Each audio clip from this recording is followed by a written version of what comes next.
Hello and welcome to Sci-Fi Night. I'm your host, Sebastian Mel Martinez, and this is the show where we take a look at some of the lesser-known sci-fi and horror movies out there and try to find the right expectations needed to get the most out of them. Today we're taking a look at a movie that's sure to keep the kids away from museums. The 1997 horror film The Relic stars Tom Sizemore and takes place mostly in a rather unusual setting for such a film, the Chicago City Museum.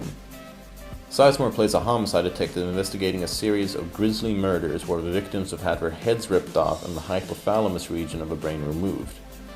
Another murder under similar circumstances leads him to the City Museum, where mysterious murder of an employee and vandalization of an office seems to connect to the case he's investigating. On top of all that, this is happening as the museum receives deliveries from South America, including a strange plant fungus and a stone idol of a Kothoga, an ancient monster of legend. Before you know it, a monster is loose and you've got cops trying to stop it and scientists trying to figure out what it is. I really don't understand why this film gets such a bad rap, because while it does suffer from a couple heavy cliches here and there, the movie still delivers quite a few great moments in what is a thoroughly entertaining movie, provided you're in the mood for a fun monster movie.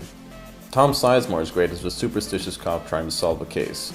And when I say superstitious, I mean very superstitious. This is not good. It's bad luck.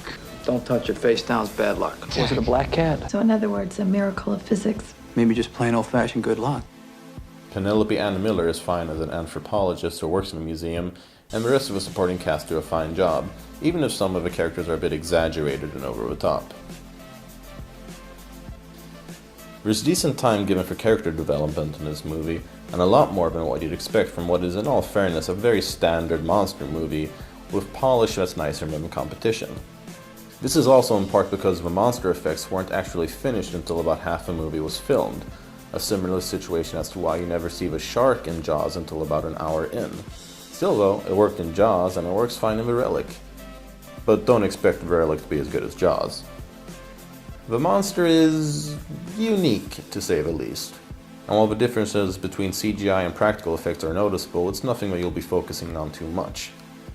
I can't say that I really love the design of the monster. It is at least unique and well made, something it should be considering that special effects legend Stan Winston created the creature.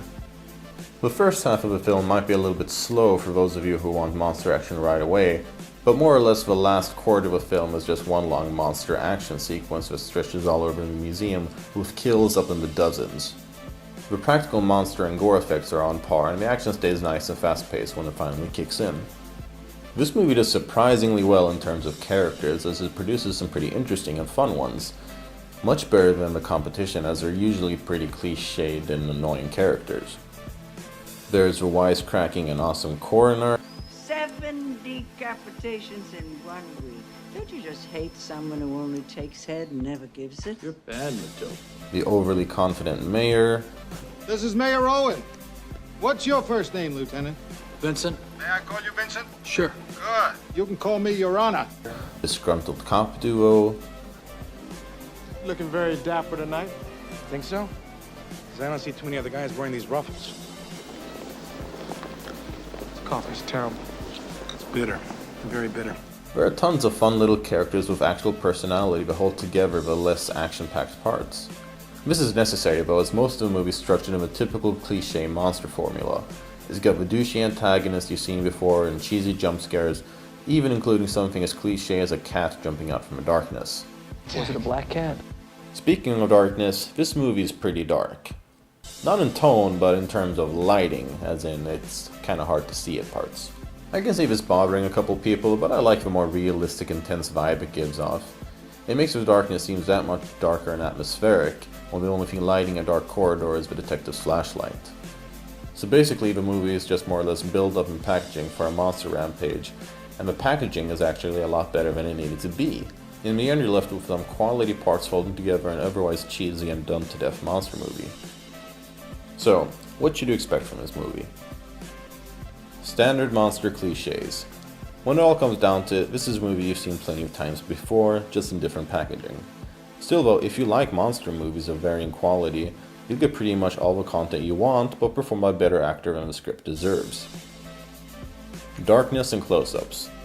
A lot of this movie is very dark in terms of lighting, and at times the camera is very close. It might bother some, but others might like the intense feeling it brings. Basically, if this is a plus or a minus is up to you. Parts that are better than the whole. At the end of it all, this is hardly a great movie, but I find that I can enjoy this movie a lot more than I really should considering what it is.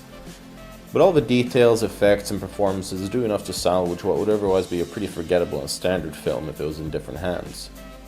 This is, in essence, an unoriginal, cheesy film that's held together by quality, but beneath the surface you won't find anything you haven't seen before.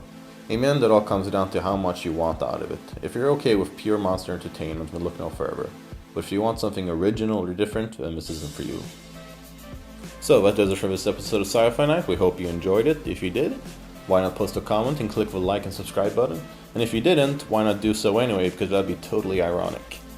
I'm your host, Sebastian Martinez, and we look forward to seeing you guys in the next episode of Sci-Fi Night.